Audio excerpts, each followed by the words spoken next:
Mi nombre es Jorge Ernesto y el día de hoy vamos a conocer un poquito de esta plantita que se llama Epiphyllum phyllanthus, que es el único epiphyllum o cactus epífito de Perú. Así que acompáñanos en este video.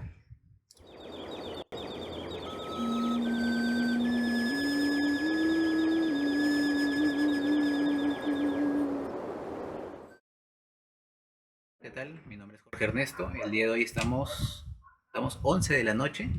Justamente en esta hora es preciso para poder ver estas flores de estos epiphyllum. Los epiphyllum es un género de cactus epífito, ¿no?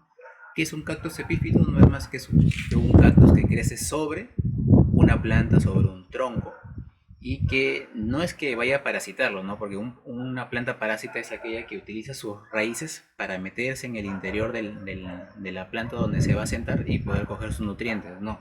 Estas plantitas lo que hacen es crecer sobre la planta, las raíces solamente se agarran, se adhieren a él, pero en ningún momento lo parasita, solamente lo utiliza así como para posarse, ¿no?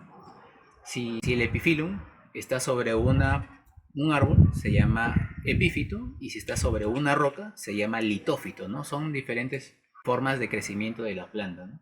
En este caso, el día de hoy vamos a hablar de Epiphyllum phyllanthus, que es esta plantita de acá. Como todo epiphyllum, pues va a tener unas ramas totalmente planas. Hay algunas veces que sí las sacas triangulares o con 3 costillas, rara vez con 4. Generalmente son planas, como podemos ver en este caso, en esta ramita que sale. Y es el único epiphyllum nativo de Perú, ¿no? También por ahí hay algunos autores que mencionan a Epiphyllum floribundum, pero Epiphyllum floribundum todavía hay una controversia, porque esta es una especie que la describieron en otro país y que habían visto que la etiqueta decía Perú, ¿no? Pero desde que la describieron en este país extranjero, no ha podido encontrarse en otra parte en Perú, ¿no? Pues supuestamente es de Iquitos, pero hasta ahorita nadie lo ha encontrado ahí, ¿no? Entonces, hasta el momento, esta es la única especie de epiphyllum confirmado para Perú, ¿no? ¿En qué se caracteriza el epiphyllum? Pues se caracteriza en tener, pues, esta flor súper, pero súper larga, pero con su corola muy pequeña, ¿no? Afortunadamente el día de hoy también tenemos a esta otra especie que se llama Epiphyllum hockeri. Esta no es una especie peruana, si no me equivoco es de Centroamérica, de Norteamérica.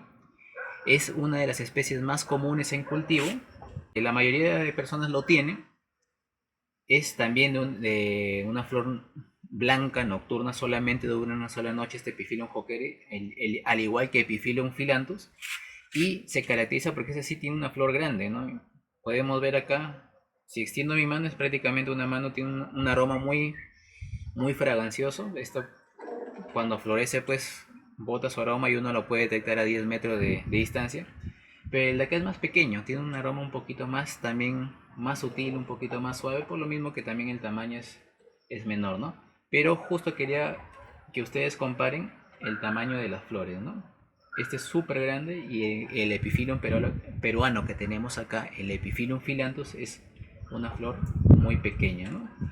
Más largo que el de abajo, pero con una corola mucho más pequeña. Esta tiene aproximadamente unos 5 o 7 centímetros de diámetro nomás. A continuación vamos a detallar las partes de la flor del Epiphyllum phyllanthus. Comenzamos viendo que es una flor muy larga. En la parte basal tenemos a la rama plana y de la cual va a nacer la flor.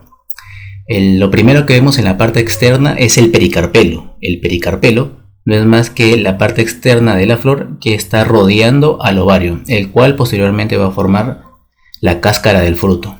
Luego sigue el tubo floral, que es una unión de los segmentos del periantio, es muy larga y presenta unas pequeñas escamitas. Como podemos apreciar, no tiene ni espinas, ni tricomas o pelitos, ¿no?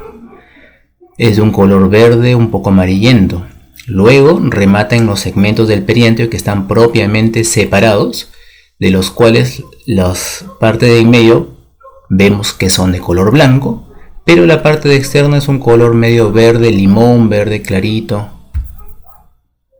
Luego en la parte interna tenemos al estilo, que es de color rosado, que remata en los estigmas, que son la parte de los deditos de color blanco, y todos estos forman el gineceo con la parte inferior donde está el ovario. Están rodeados de los estambres, de los cuales vemos los filamentos de color blanco y que terminan en las anteras que contienen el polen blanco. Y este polen es el que debe ir no en el ovario, porque el ovario está hasta el fondo, ¿no? Sino hay que llevarlo al estigma, pero de otra planta muy distinta. O sea, hay que llevarlo a esta parte de acá.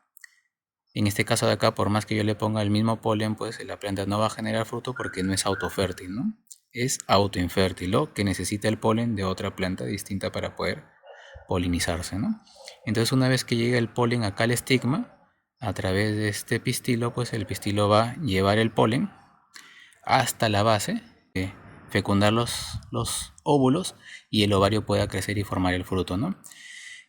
Ya de por sí estamos viendo que el tener un tubo floral tan largo nos está diciendo que su polinizador, que es una polilla, va a tener que tener una probóscide suficientemente larga para que pueda llegar hasta la base del tubo floral y poder tomar en esta parte de acá el néctar, ¿no? Imagínense qué tan largo tiene que ser la probóscide de esta polilla, ¿no? Teníamos que sí o sí aprovechar esta noche porque esta plantita, al igual que la de acá, para las 7, 8 de la mañana va a estar la planta, la flor muerta, ¿no? Como vemos en esta de acá. Esta floreció el día de ayer.